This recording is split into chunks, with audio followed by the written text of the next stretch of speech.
நண்பர்கள் அனைவருக்கும் tractor tech channel சார்பாக வணக்கம். ஜான் டீர்ல 3036 EN 4-wheel டிரைவிங் மாடல் வண்டி ஒரு பணிக்கு வந்திருக்காங்க. 2019 மாடல், 2021 ரெஜிஸ்ட்ரேஷன், 2000 சில்லரை மணி நேரம் ரன்னிங் ஹவர்ஸ் ஓடி இருக்காங்க.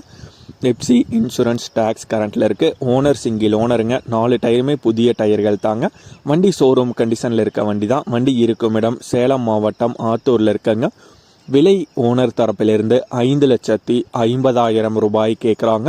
நேரில் பார்த்து பேசும்போது அனுசரித்து குறித்து தரதா சொல்லியிருக்காங்க. ஓனர் தொடர்பு எண் இந்த வீடியோவோட டைட்டிலேயே கொடுத்துருக்காங்க. தேவைப்படும் நண்பர்கள் தொடர்பு கொண்டு பேசிவிட்டு நேரடியாக சென்று பார்த்து கொள்ளலாம். இன்னும் நிறைய டிராக்டர்கள், பெட்டிகள், கலப்பைகள் நம்மளுடைய சேனலோடைய வீடியோ பக்கத்தில் போட்டிருக்காங்க. மறக்காமல் சென்று பாருங்கள் நண்பர்களே. உங்களுடைய விவசாய உபகரணங்கள் விற்பனை செய்ய சேனலுடைய போட் பக்கத்தில் தொடர்பு எண் கொடுக்கப்பட்டுள்ளது. இந்த வீடியோ பிடிச்சிருந்தோ லைக் பண்ணுங்கள். நம்மளுடைய டிராக்டர் டெக் சேனலை சப்ஸ்கிரைப் பண்ணிடுங்க.